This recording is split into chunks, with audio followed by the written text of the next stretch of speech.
to another episode of the Grow Your Occupancy podcast. This episode of the Grow Your Occupancy podcast is sponsored by Model 55. Model 55 provides turnkey model apartment and design solutions for senior living communities, combining quick nationwide service with deep expertise in creating model apartments. Model 55's designs are more than just aesthetically pleasing. They are strategically designed to drive occupancy and sales. From custom designs to ready-to-ship kits, Model 55 has solutions for any budget. For more information, www.model55.com. That's model55.com. I'm Julie Podewitz, CEO and founder, and today I welcome Greg Anderson to the show. Greg, how you doing? I'm doing great. So great I'm so honored that you've asked me to be part of this. I'm a fan. Oh my gosh. So that fan clubs, when you get together, those meetings are relatively small, I can admit. But you're the only one sitting there. Oh, Greg, we always have fun together. Greg is the managing director of Northbridge Advisory Services. Mhm. So, hey, Yeah, Greg, it's always good to see you. Can you tell us a little bit about Northbridge? sure. Yeah, Northbridge, our parent company is Northbridge Companies, Okay. and we are based out of Burlington, Massachusetts. We're an owner and operator of 19 properties, largely assisted living and memory care, some standalone memory care, some independent living as well. And we only operate in New England. And then we have a separate division, which I run, which is called Northbridge Advisory Services.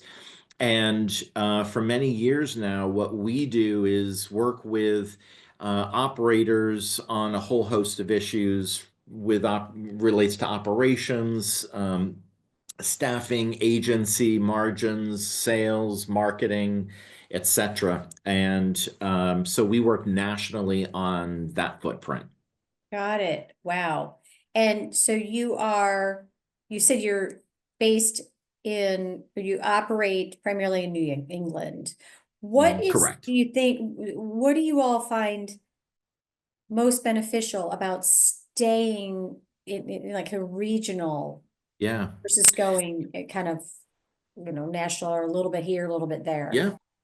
Well, that's a great question because there are, in the New England area, we have Benchmark and we have SLR and there's Northbridge and regional operators in New England really have an opportunity to, we know how to compete against each other. You drive from Rhode Island to Vermont, Maine, back to Massachusetts, and shoot into Connecticut all in one day. Each have different regulation sets within the state. We pull from different states. So a community that's on the Rhode Island, Massachusetts border may pull from Massachusetts. And so there's a lot of dynamics there that as regional operators in New England, we understand and we all kind of understand how each other works. I do see regional operators and work with regional operators in the South and, of course, other parts of the country.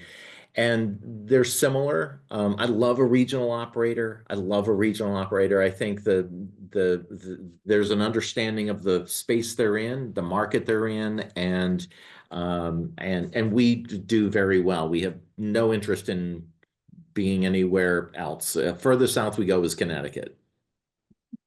Is it snowing yet? No, No? but it's rain today. It's raining and it's cold. I have the wood stove burning behind me just to get that thing going, but it's coming. Little pre-Thanksgiving Yes, fire. I'm in Florida exactly. right now, recording this. And so lived in Southwest Florida for many, many, many years. And when it's cold everywhere else, we love it here in Southwest Florida. Oh When it's boy. snowing everywhere else, we get that little bit of a break, and it's That's absolutely beautiful. though I was just in Florida yesterday and I heard this week there it's going to be down like in the 40s. It's going to be very cold. And then it's It, going to pop back up again this weekend. yeah, it never stays that way too long. It's beautiful. Yeah. Our country, there's so many beautiful places. So Yeah. okay, yeah, speaking of Thanksgiving, end of year 2024, highlights. What went well Yeah. for you all, or because you travel a lot and talk to a lot of Yeah. people, what do you think's going well? I'm very encouraged by occupancy. I see occupancy gains. In fact, I think on a recent webinar, Lisa McCracken from Nick was talking about by 2026 in the 99 markets they study, occupancy will be at about 91%. We're in many markets, we are at or above pre-pandemic numbers. I love that. Yeah. And I think that comes from, and what we've seen largely in this past year, is there's a lot of creative thinkers out there. A lot of people going out of the box. At recent Smash, and you held a very informative session where you had CEOs, three CEOs, three or four CEOs, and that narrative of how he does it versus her is so helpful. And I see a lot of that. It's people who are thinking creatively, who are challenging the norm, coaching to conversions, helping salespeople to, you may be good at getting them in the front door, but you cannot get that deposit. How do we help you get to that deposit so your overall performance increases? So how do we think differently? I'm seeing a lot of good thinking out there. I'd also tell you aggregating, lead sources, a place for mom, caring.com. I think they're under a lot of scrutiny. I've seen a lot of movement in terms of how operators interact with them. And I think some of those operators don't quite know what to do with them. They sign the contract and they say, okay, we're going to take your leads in, and then they complain that there's low conversions, or they complain that they're not good quality. And granted, those companies do need to, I think personally, up their game and quality and accuracy, if you will. But like any lead source, you got to work them differently, and you have to understand that speed to lead and how all of that works. And so I see operators trying to figure that out a little bit more, some with great success, others not so much. Oh, um, and then I'll just tell you, and I'll say this to you, I think there are really good people in our industry that are doing really good things. And I put you, Julie, in that bucket. People who are saying there's many ways to peel the apple. Uh, but I want to do it right. I want to do right by my client, by my community, by my team. And when you've got an industry where I personally believe that there are really good people doing good things come from that. And I think it kind of rolls all the way back up to occupancy and other metrics that I see on the upswing. we can use all of that positive energy, that is great. And you're, I would absolutely piggyback, Greg, on the goodness, and you look around, and I've been in this business for a long time, so I haven't been in other businesses, conferences and getting so many professionals. But I will stand by that very much, in alignment with you, that, I mean, just really good people doing good things for the right reasons and That's right. continuing to be motivated by that, right? By doing, by doing whatever it is that they're doing, and kind of having the resident in mind, whether or not you ever, you're hands-on or even in a community, that we all have that resident in mind, and enhancing their lives, and people who serve, the team members and everything. There's a lot of good, I love hearing the occupancy bump. Yeah.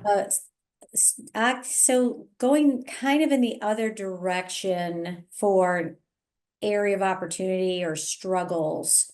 Yeah. Yeah, what do you see or what have you experienced and maybe look kind of looking at, okay, here's an area we're really even going to dive more into for 2025. Yeah, the challenges in our industry are great. Money is expensive. Development is at a different pace. Acquisitions are fierce. There is a lot of movement, and when I look at some of the challenges that we come across most frequently, it is, I guess, what I would consider a misalignment between owner and operator. The private equity group, the REIT, and the operator. I think there's always been misalignment. I think it's almost a healthy misalignment. They have different agendas. However, uh, when there is that misalignment, what we are seeing, and I think we're seeing an uptick, or it's maybe just at an uncomfortable pace from my own perspective, but we're seeing a lot of operators being swapped out. Yeah. And that's concerning to me. Now, certainly, Julie, you and I know that there are probably some not so good operators, and there's some absolutely fantastic. The majority are probably somewhere in the middle. Everyone's trying to figure it out. We're all trying to do the best we can. But so I don't want to say that there aren't justified reasons for changing an operator, but when we look at it from our perspective, where a community is struggling or a portfolio is struggling, the reasons are vast, and oftentimes we need to look at the operator and say, where are we misreading things here? We end up becoming a little bit of the mediator, the marriage counselor that can interpret. And being operators ourselves, operators are less threatened to have someone sitting there saying, well, wait a minute, private Right. equity group, they're actually doing okay. Here's where they need to change, but they're doing okay. And maybe a little bit of breathing room will help out. But the fear that I see, and what I have seen on various occasions, are the financial pressures are so great, the need to turn the asset over, to sell it, the financial pressures are Right. very real, and those don't always land in, well, what does that mean to me as an operator? Um, so that's a concern. Mhm. And I think that in the spirit of people are trying to do the right thing, I believe there are a lot of very smart,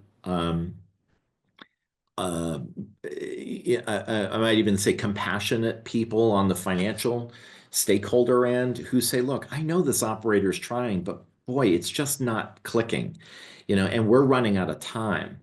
Um, so those are tough decisions to make. What Yeah. we know about any changes in operator, what is certainty is it's extremely expensive to change an operator, to rebrand HR, all the systems. There may be reputational issues. It costs a lot of money, so that's important. That's an important consideration. But being a good operator doesn't necessarily mean you're good at transitioning and you're good at assimilating and bringing a new community into your fold, particularly if you're a large company. I think of it in the context of two businesses that are trying to come together. There's a fast food company that's trying to buy boutique coffee shops.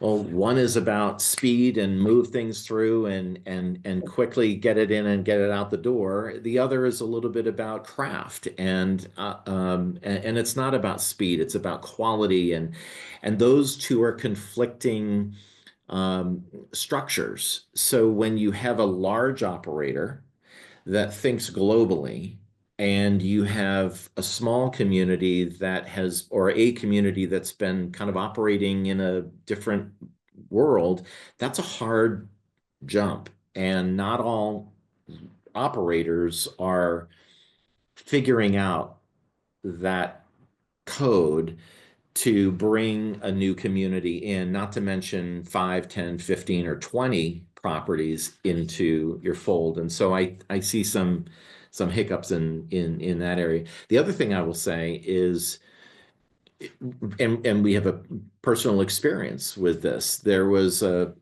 regional operator that was taking over from another a national operator that was taking over from a regional operator. And the national company does not have a good reputation in that market, not nationally, but in that market. And so the acquiring community was really struggling with, Right, the staff, the team. I don't know if I want to work for them. right. We've worked so hard to build this, and now it's going to something else. So how incoming operators manage to that is really tough. Mhm.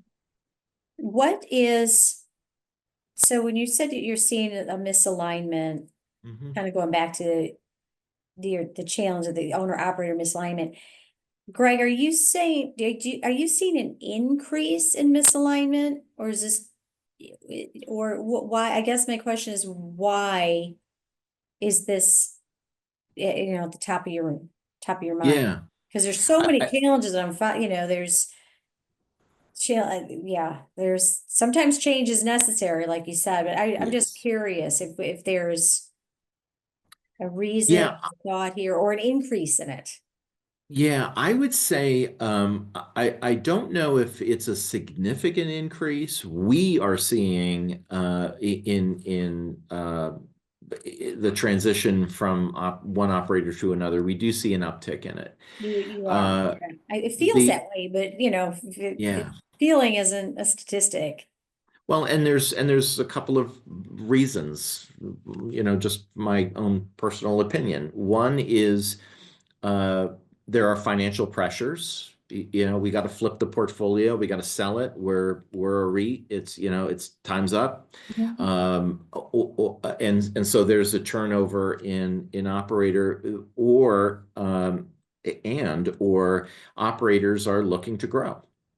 There are some national operators out there that are very focused on growth and being the biggest, and that's okay. It's a business model, and it can be very successful, but that then starts to change the way in which communities are operated. So you and I can land in a market and say, wait a minute, I thought that was somebody else's community, and we're starting to ask that question, well, who manages that now? Who's running that building? So it's certainly something that I think the industry is contending with more now. I'm wondering if there's a couple of things I wanted to touch on here. The change, when things are not, or, they're not going well, or, you're under financial pressure, as an owner, as an investor, it's like, well, we got to make a change. Very much like at any level, if something's not going, sales aren't going well, let's make a change. Let's change out the sales structure, or we need a new ED, or we need to make a change. And Right. that whole solving the occupancy puzzle, my approach is that maybe, that might be, but like looking at all the components and really the leading measures, the cause and effect, like what problem, here's the problem, but what's the catalyst and what's really causing that problem? Is that the answer? And it might be, right? But I'm just wondering if that's just almost like that. We need more leads answer. Our occupancy is down, we Oh, need right. leads, right? And yeah, so Right. it may be just not knee jerk. I mean, these are huge decisions, but is that maybe like, we just need to change? It seems so ironic to me in a sense too, Greg, that what I see from my perspective is either change, change, change, change, change, or hang on, hang on, hang on, hang on.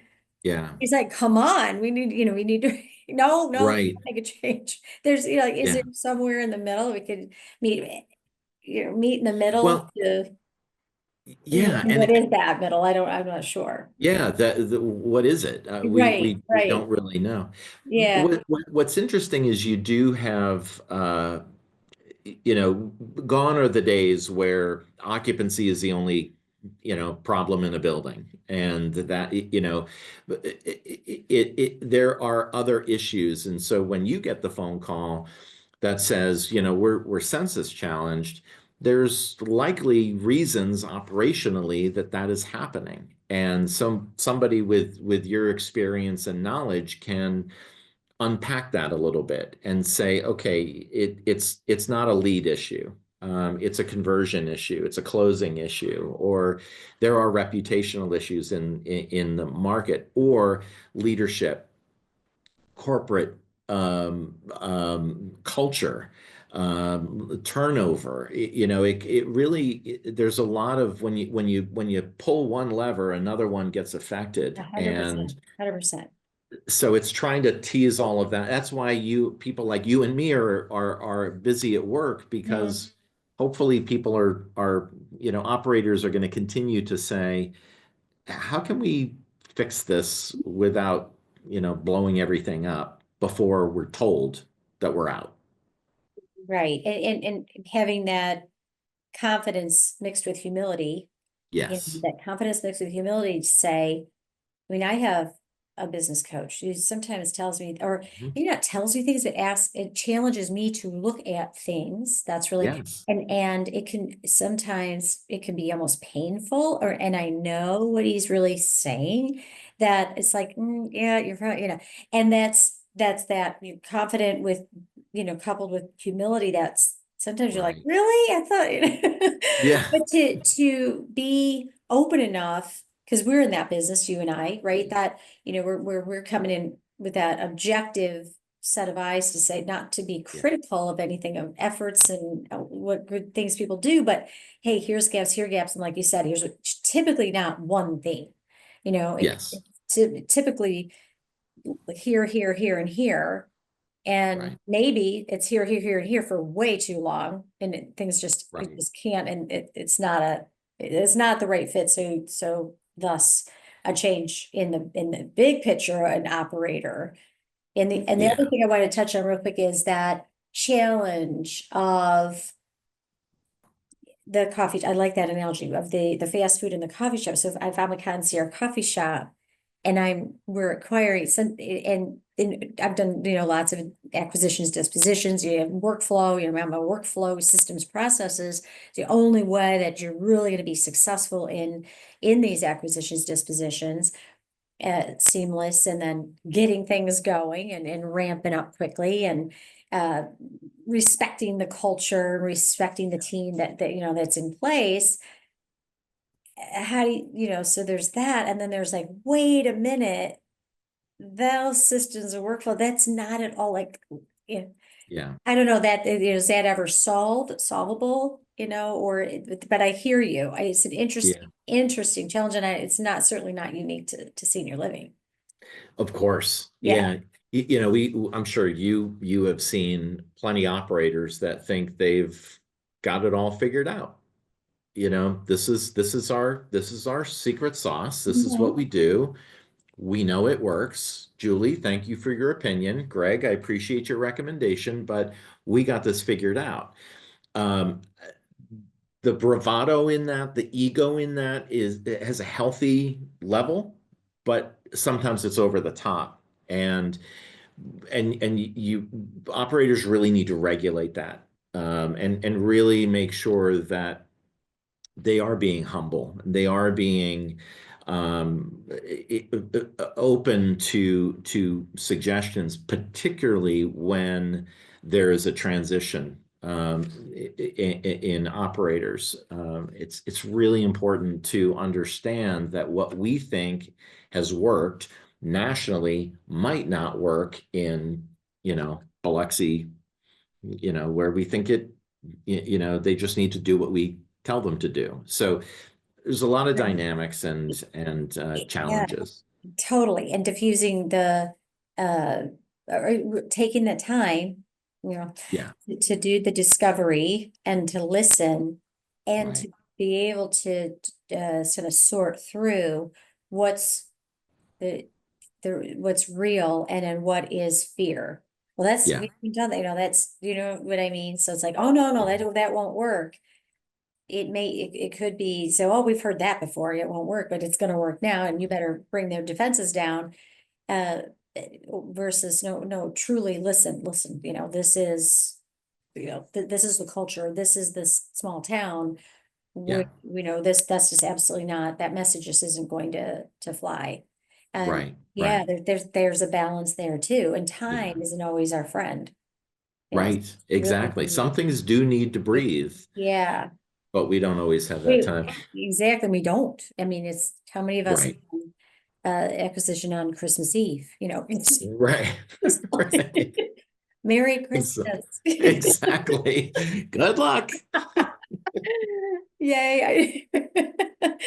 I do think as speaking of Christmas and the changing of the new year and what do we what are we looking for 2025 from my perspective. I hope that creative thinking, that we keep that foot on the gas of challenging the norm, being a little different, really making sure that we are taking advantage of technology and that we're asking good questions. And, technology, I think, has made us better.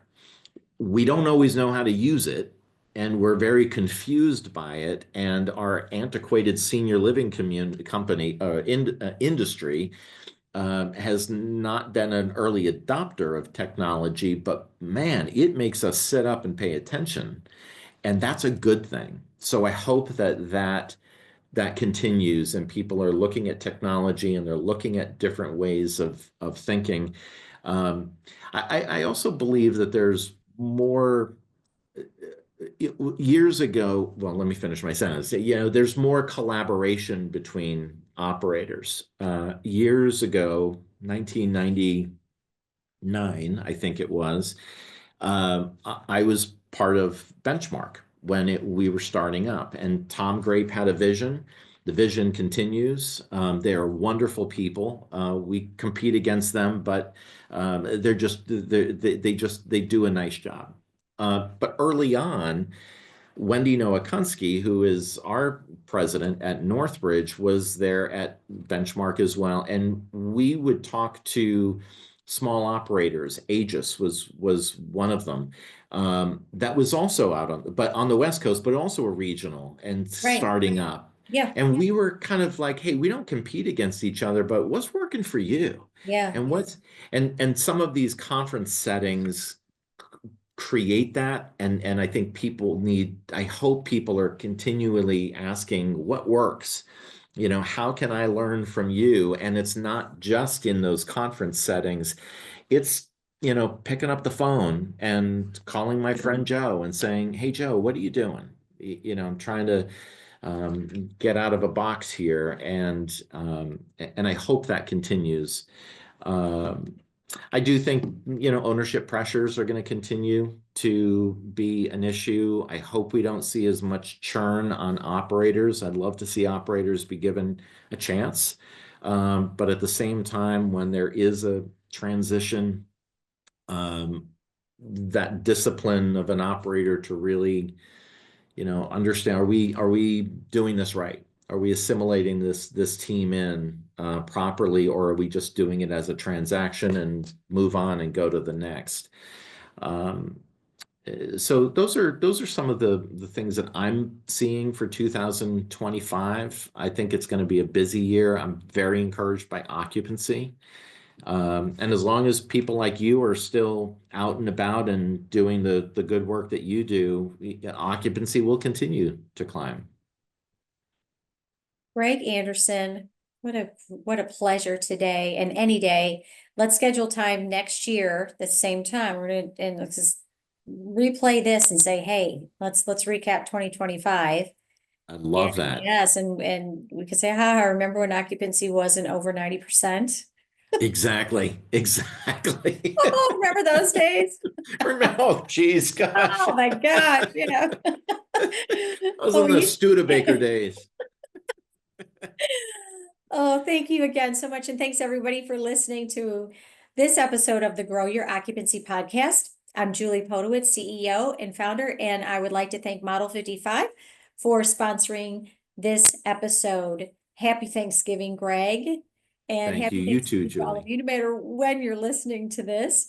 And we will look forward to talking with you very soon, Greg, and to you all on another episode of our podcast coming soon. Thank you very much. This episode of the Grow Your Occupancy podcast is sponsored by Model 55. Model 55 provides turnkey model apartment and design solutions for senior living communities, combining quick nationwide service with deep expertise in creating model apartments. Model 55's designs are more than just aesthetically pleasing. They are strategically designed to drive occupancy and sales. From custom designs to ready-to-ship kits, Model 55 has solutions for any budget. For more information, www.model55.com. That's model55.com.